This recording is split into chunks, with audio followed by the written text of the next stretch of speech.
Good evening, ladies and gentlemen. I'm Harry Keeling. On behalf of the Alaska Public Media and the Alaskan Aviation Safety Foundation, welcome to Hangar Flying. Our guest this evening is a true pioneer in the unmanned aircraft world.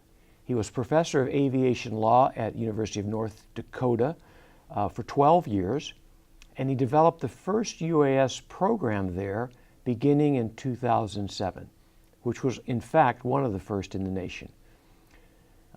Doug Marshall is here in Anchorage as part of the 7th Annual Alaska Unmanned Interest Group Conference. Doug, welcome to Hangar Flying. Thank you, Harry. Thanks for inviting me. Doug, I got to tell you, it's a real honor to have you on this program. I've known you for many years, since I've been associated with unmanned aircraft, and I've always appreciated what you bring to the program. And I would say that I believe you're probably the foremost lawyer, legal expert in the unmanned aircraft field. So maybe an exaggeration, but thank you. You're also a commercial pilot, and in fact, you told me you were president of a commuter I was indeed, yeah, for a couple of years. Very interesting time of my life, to say the least. So, commercial pilot, lawyer, UAS advocate. Why so much enthusiasm for drones? It's an exciting technology. It's the most exciting thing that's come along in aviation in decades. We got involved in it kind of by accident at North Dakota, but as it evolved, it just became such a huge challenge and a rapidly evolving and expanding area of interest for all of us that I just couldn't give up on it. I was having too much fun. So we've talked about unmanned aircraft on this program at times, but give us your vision of what is it really going to bring? What's it going to bring to the country, to the state of Alaska? What's the technology going to give us? Well, the technology is going to fill in a lot of gaps that are left in manned aviation, or safety gaps, or providing supplements to other activities that can be carried out by traditional manned aviation that are safer.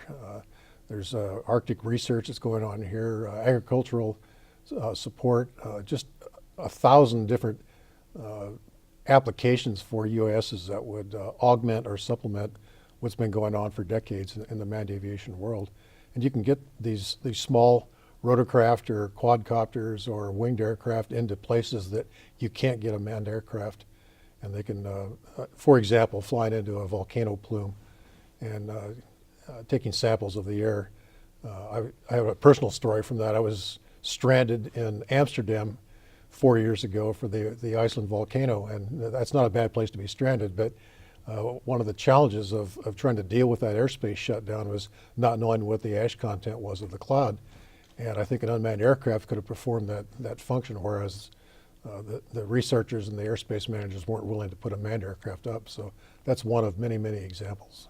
You know, Doug, it's interesting you bring up that example, because in the Office of Aviation Services, of course, where I work, we actually certify some of the 135 operators in town, and we go to great lengths to talk about the dangers of flying around active volcanoes. Right. And of course, in the example that you give, you could fly right down into the caldera, and if you lose the vehicle, so what? Yeah, if you lose it, you lose it, but you're getting data, useful data in the whole process. I just read on the news this afternoon that NOAA or NASA is flying a small UA into the eye of a hurricane. It'll be maybe a one-way trip for that aircraft. That's not something that others would be willing to do. I think one of your other guests has flown P3s into that same environment, and that's dangerous work. But doing it with a UAV, you don't put anybody's life in danger. You might lose the airplane, but that's an expected risk of that kind of an operation. Absolutely.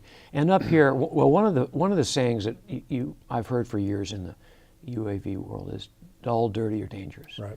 And flying off the north coast of Alaska is certainly dangerous. It is. And years ago, we implemented a requirement that it be twin-engine aircraft only, but we've also lost a twin-engine aircraft. And using UAVs, I understand there's a commercial operation up there now. There is actually a couple of them supporting the oil industry and using two different types of systems, one a little bit longer endurance than the other, but they have tremendous capability to go out and fly into areas that someone in a manned aircraft is not going to fly, not at the low altitudes that these folks are doing. So. Right. Doug, we've got about a minute left. Would you just give me a quick rundown on how because I want to get you back on the next program, but give me a quick rundown on how these drones might be used for agriculture. Well, they can be used for monitoring crops. In fact, they're being used for that purpose legally in other parts of the world, and sometimes not so legally here, but farmers are using them for just taking measurements for moisture content, for the need for pesticides, for spraying. It can be an augment or a supplement to manned crop sprayers. I think about 80% of the potential market out there right now for small end systems is for agriculture. Tremendous capabilities of these systems, and again, it's cheaper than other systems that are being used for the same purpose. Doug, thanks for being on the program tonight. Thank you. I want to get you back on and talk about a couple more issues. So, ladies and gentlemen, hope you enjoyed tonight's program. We're going to actually have the next couple of programs talking about unmanned aircraft because we have the opportunity to interview some real experts in the field. So until next time, fly safe.